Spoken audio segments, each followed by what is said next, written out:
শ্রাবণ মাসে হাজার হাজার ভক্ত শিবের মাথায় জল ঢালার জন্য রওনা দেয় বাবার ধামের উদ্দেশ্যে। এরকমই একটি ধাম জল্পেশ শিব মন্দির। উত্তরবঙ্গের অন্যতম প্রাচীন এবং অত্যন্ত বিখ্যাত একটি ঐতিহাসিক শৈব তীর্থক্ষেত্র। এখানে দেবাদিদেব মহাদেবের ভৈরব রূপ জল্পেশ রূপে পূজিত হন। ছোটবেলা থেকেই দেখতাম হাজার হাজার পুণ্যার্থী পায়ে হেঁটে জল্পেশ যায়, যা আমার কাছে রোমাঞ্চকর ছিল। তবে কখনো সেভাবে যাওয়ার সুযোগ হয়নি বা সুযোগ পাইনি। কিন্তু এবার আমি স্থির করেছিলাম বাবার কাছে পায়ে হেঁটেই পৌঁছাবো। যেই ভাবা সেই কাজ। আমার দুই ভাগ্নেকে নিয়ে বেরিয়ে পড়লাম রোববার ভোর রাতে। নমস্কার বন্ধুরা, আমি দেবাশিস বর্মন। আর আজকে বর্তমানে হচ্ছে রবিবার, ভোর 3টা বাজে। এখন আমি বেরিয়েছি আমার দুটো ভাগ্নাকে নিয়ে ভোলে বাবার উদ্দেশ্যে জল্পেশ। আমার বাড়ি থেকে এখান থেকে জল্পেশ আনুমানিক 45 কিলোমিটার দূরে। তো আমরা সেই যাত্রাটা কভার করতেছি হেঁটে, পায়ে হেঁটে, খালি পায়ে। তো এই যাত্রাটাই তোমাদের আজকে দেখাচ্ছি যে কীরকম লাগে। সো গাইস, আমরা অলমোস্ট 6 কিলোমিটার চলে এসেছি, অশোক বাড়ির পাশে এসে আছি। আর মোটামুটি আমাদের বর্তমানে পায়ের অবস্থা ঠিক আছে। বুবুন, তোর পায়ের অবস্থা কেমন? সব ঠিক আছে, একদম ঠিক আছে না? হ্যাঁ নব, হ্যাঁ সব ঠিক আছে। কেন ব্যথা লাগে নাই তোর? হ্যাঁ অল্প অল্প লাগে। অল্প অল্প লাগছে তো, আমারও সেম, বাট বুবুন একদম স্ট্রং হয়ে আছে। তো প্রায় ভোর 5টা নাগাদ আমরা মোটামুটি 8 কিলোমিটার পথ হেঁটে অশোক বাড়ি পৌঁছে যাই। আমরা বর্তমানে অশোক বাড়ি পার হইলাম। মোটামুটি 7 থেকে 8 কিলোমিটার হেঁটে আসলাম। এখনো অলমোস্ট 34 কিলোমিটার বাকি আছে। গুগল ম্যাপসে টাইম দেখাচ্ছে 7 ঘন্টা 32 মিনিট, বাট এত 7 ঘন্টা 32 মিনিট টানা হাঁটা সম্ভব নয়, রেস্ট নিয়ে নিয়ে হাঁটতে হবে। তো অলমোস্ট চলে যাবে 10 ঘন্টা চলে যাবে। এখনও 34 কিলোমিটার পথ বাকি। তো চলো, নেক্সট জায়গায় দেখা হচ্ছে। 1-2 কিলোমিটার পথ হাঁটার পরেই আমরা ইচ্ছাগঞ্জ বাজারে পৌঁছে যাই। এখন বাজে 5টা 17, আর আমরা মোটামুটি 8-9 কিলোমিটার হেঁটে গেছি। আর আমরা রয়েছি ইচ্ছাগঞ্জ বাজারে। তো কার কী অবস্থা শুনে নেই। বুবুন, কেমন লাগতেছে?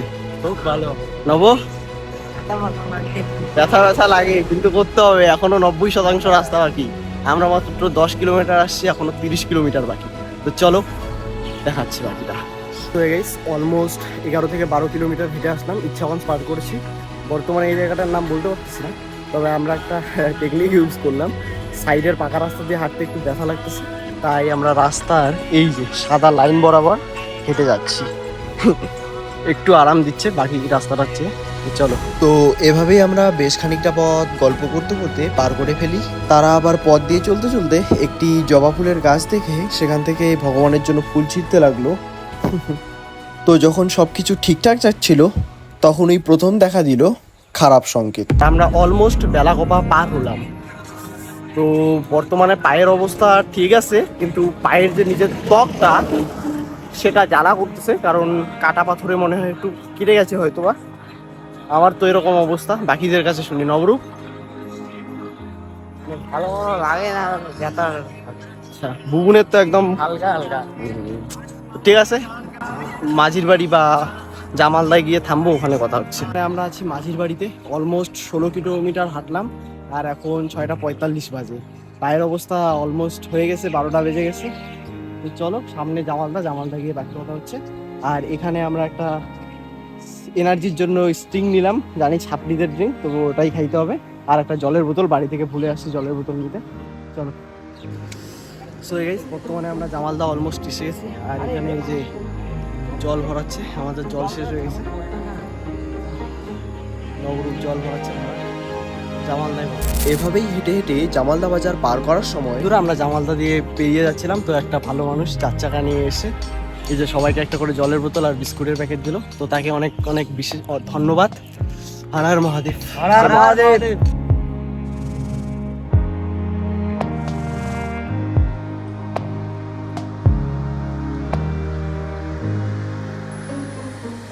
তো নমস্কার বন্ধুরা, আমরা জামালদার এখানে আছি। জামালদা পেরিয়েছি, যে জামালদার আপনারা সেই হোটেলটা দেখেন। আমরা যারা যারা হেঁটে যাচ্ছি তাদের জন্য একটা দুঃসংবাদ, বা কেউ হয়তো এটা জানি না ইচ্ছে করে করেছে না শয়তানি করে করেছে। তবে যে রাস্তার সাইড দিয়ে আছে, এই যে সাইডটা আপনারা নিচে দেখুন, কে জানি ইচ্ছে করে বা অজান্তেই এতগুলো ছোট ছোট কাচের টুকরো, এই দেখুন, শুধু এতটুকু জায়গায় নেই, সম্পূর্ণ রাস্তাটায় আমরা দেখে আসলাম এই যে কাচের টুকরোগুলো। এই যে তো আপনারা সবাই জানেন আমরা মোটামুটি যারা জলপেশ হেঁটে হেঁটে যাচ্ছে তারা এই রাস্তার সাইডটা দিয়ে যাচ্ছে। তো এই কাচের টুকরোগুলো এমনি তো পায়ের অবস্থা শেষ হয়ে গেছে, এই কাচের টুকরো লাগলে একদম কেটে যাবে। আমরা কতটা কষ্ট করে যাচ্ছি আমরাই জানি, কিন্তু এই যে জানি না জামালদা বাজার থেকে এই যে এতটা রাস্তা অবধি কাচের টুকরো আর কাচের টুকরো, শুধু ওখানে না আমি সামনেও দেখতে পাচ্ছি। তো জামালদার কেউ যদি দেখে থাকো একটু এগুলোর ব্যবস্থা নাও, জানি না কে করছে, এরকম ইচ্ছে করে না অনিচ্ছে করে।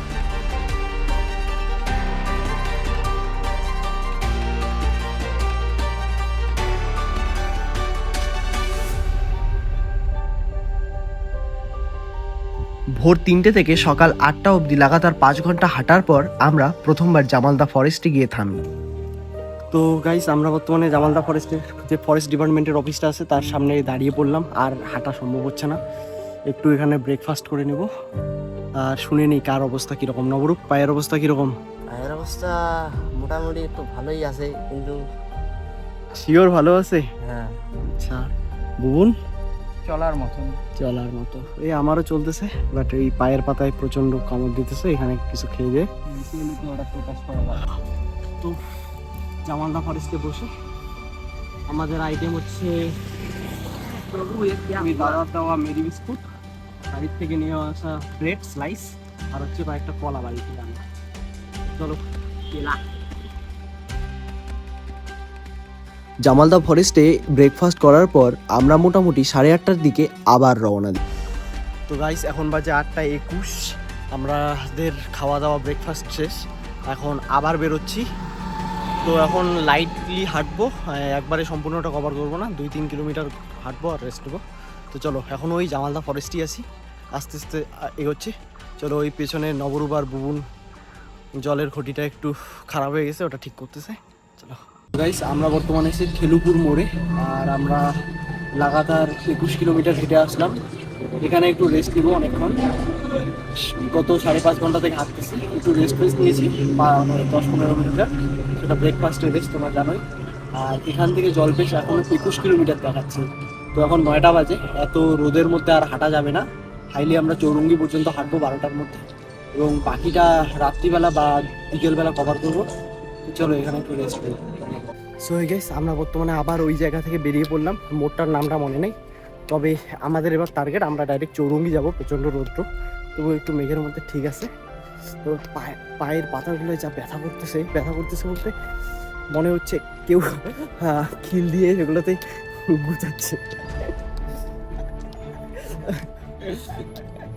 যাই হোক, আমার তো অবস্থা শেষ, রকগুলো টানতেছি পুরা। আর বাকিদের অবস্থা শুনে বুবুন, তোর কি হচ্ছে? হালকা হালকা না, ক্যামেরার সামনে হালকা হালকা, ক্যামেরার বাইরে নব হালকা হালকা হালকা হালকা ভিডিও গুলো আছে, থাকি না এমন চ্যানেলের অবস্থা উঠি, সবার অবস্থা টাইট হয়ে আছে, খালি প্রকাশ করতেছে না ক্যামেরার সামনে। আমার তো আমি বলতেছি পায়ের পাতাগুলো মনে হচ্ছে কেউ খিল দিয়ে ও ভাই আইসক্রিম ইয়ে করতেছে। তো যাই হোক, ওই দেখো সামনে আইসক্রিমের দোকান আসতেছে, আর আমাদের পেছনে একটা দল আসতেছে, ওরা নাকি শীতলকুচি থেকে। তো আসুক, বাপরে বাপ, ওরা কি করে, আমাদের 50 কিলোমিটারের অবস্থা টাইট, ওরা মনে হয় মোটামুটি 70-80 কিলোমিটার হইলো। যাই হোক চলো সামনে কোথাও থেমে কথা হবে। তো বন্ধুরা এখান থেকে এই যে সামনের গেটটায় দেখতে পাচ্তেছো ডিস্টেন্স দেখাচ্ছে জলপেশ মন্দির 28 কিলোমিটার। আমরা যখন চৌরঙ্গি হয়ে তাই ডিস্টেন্সটা কম পড়বে, মোটামুটি 20 কিলোমিটারের মতো পড়বে। আর যদি হাই রোড দিয়ে যাই তাহলে 28 কিলোমিটার পড়বে, এই উপরের বিয়েটাতে দেখতে পাচ্ছ। আর এই সাইডে দেখতে পাচ্ছ বাংলাদেশের ফেন্সিং বর্ডার, তো আলাদাই একটা মজা। চলো, তো এই অবধি যে পথটা খুব সোজা মনে হচ্ছিল, চৌরঙ্গির যত পাশে যাচ্ছিলাম ততই আমার কাছে পথটা যেন কঠিন হয়ে আসছিল। তো বন্ধুরা আমরা বর্তমানে বড় কামাতে, এই যে এখান থেকে মনে হয় চৌরঙ্গি আর 2 থেকে 3 কিলোমিটার হবে, বা 4 কিলোমিটার হইতে পারে হাইলি, তার বেশি হবে না। তো সেখানে গিয়ে আমরা রেস্ট নিব। তো চলো, পায়ের পাতাগুলো একদম ফেটে গেছে, এখন হাঁটতে হাঁটতে পায়ে ফোসা পড়ে গেছে, এখন লক্ষ্যই করি নেই। এই যে দেখাইতেছে আপনাদের কতটা ফুলে গেছে, কি যে হবে, এখনো তো ফাটেনি, ফোসাটা ফাটলেই শেষ। লালা লালি লালা লালি লালা লালা লালা লালা ওরকম বুড়ো হয়েছে মামা, এই দেখো পায়ের অবস্থা কারণ শেষ। মোর বুঝছিস ওর ঠ্যাঙের মাঝে এটা আর রাস্তাও এই সময় এত গরম হয়ে গিয়েছিল যে অনেকে তো রাস্তা দৌড়ে পার হচ্ছিল। সো গাইস, এখন বাজে 11:13 আর আমরা ওই যে বাস স্ট্যান্ডে আটকায় ছিলাম এতক্ষণ। পায়ের সবার প্রচন্ড ব্যথা আর আমার পায়ে তো ফোসকাও পড়ে গেছে অলরেডি। আর তোমরা দেখলে আমরা জুতার কি ব্যবস্থা করছি। তো এখন টার্গেট হচ্ছে আমরা চৌরঙ্গি যাচ্ছি আর 3 কিলোমিটার মতো পথ আছে। 12টার আগেই চৌরঙ্গি পৌঁছাবো এবং তারপরে ওখানে রেস্ট নিয়ে বাকি অর্ধেক রাস্তা। প্রচন্ড অবস্থা টাইট হয়ে গেছে, এভাবেই যাচ্ছি। সময় যতই গড়াচ্ছিল ততই যাত্রাপথটা নিজের কাছে যেন অসম্ভব মনে হচ্ছিল। জামালদা অবধি যতটা সহজে আসতে পেরেছিলাম, জামালদা থেকে চৌরঙ্গি আসতে ততই যেন অসম্ভব মনে হচ্ছিল। তো গাইস, অবস্থা টাইট হয়ে গেছে। চৌরঙ্গির 1.5 কিলোমিটার আগে আমরা শুয়ে আছি একটা চা বাগানের মধ্যে গামছা পেতে। কোনো করার নেই, এখানে দুটো করে বিস্কুট খেলাম, জল খেলাম আর আমি শুয়ে আছি একেবারে পরে মোটামুটি। তো গাইজ, এখন বাজে 1:11 আর আমরা ওই সেই জায়গায় চা বাগানেই এখনো রেস্ট করছি। কিন্তু এখন আমরা ভাবছি যে না চৌরঙ্গি অব্দি আগাই, কিন্তু ব্যাপারটা হচ্ছে পা চলতেছে না। এই জায়গাগুলো পুরো ব্যথা হয়ে গেছে, মানে ভাঁজটা অবধি করতে পারতেছি না। আর পায়ে ফোসা ফুসে অনেকগুলো তো পা ফেলাও অনেক মুশকিল হয়ে পড়তেছে। শুধু আমার না, নবরূপেরও সেম আর বুবুনেরও সেম যে ক্যামেরা করতেছে। তো দেখি আমরা চৌরঙ্গি অব্দি আগে যাই, তারপরে ডিসাইড করবো যে আমরা হেঁটে যাবো নাকি গাড়িতে করবো। কারণ আর হচ্ছে না, মহাদেবের ওখানে মনে হয়তো এইভাবে যাইতে পারবো না, স্পিডও অনেক কম। চলো দেখি। এই যে অবশেষে সেই চৌরঙ্গি চলে আসলাম। এইটা জামালদহ কোনো ব্যথা ছিল না, বাট জামালদহর পর থেকেই জাস্ট আর কয়েক কিলোমিটারের জন্য পায়ের অবস্থা শেষ। এখন চৌরঙ্গি গিয়ে দেখি পায়ের কি ট্রিটমেন্ট করতে পারি। খাওয়া দাওয়া করে কিচ্ছু খাই নাই এখনো, তো ওগুলো খাওয়া দাওয়ার পরে রেস্ট করবো, ঘুমাবো, তারপরে দেখি আমরা পায়ে হেঁটে যাওয়ার মতো উপযুক্ত অবস্থা থাকি। আর যদি না থাকি তাহলে আমাদের যাত্রা হয়তো এখানে অবধি কোয়াইট হয়ে যাবে। তারপরে আমরা টোটো বা কোনো গাড়ি নিয়ে যাবো, কোনো করার নেই।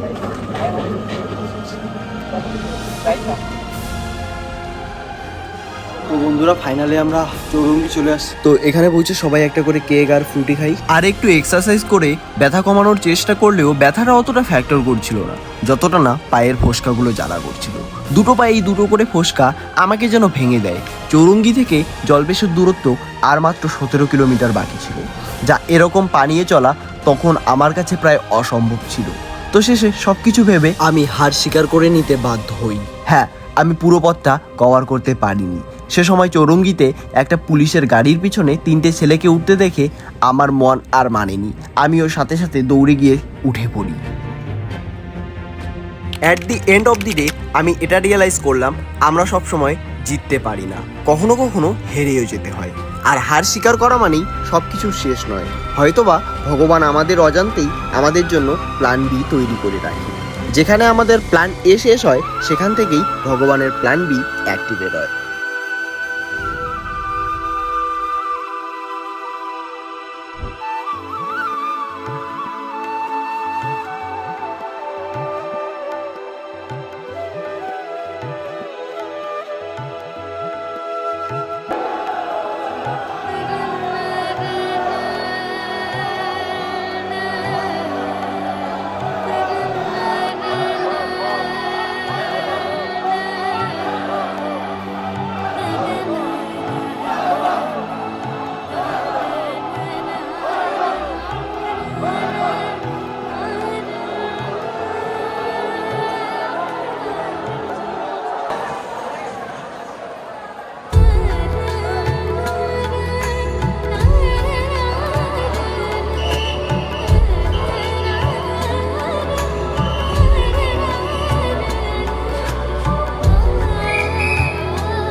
কথায় আছে না, শেষ থেকেই শুরু হয়।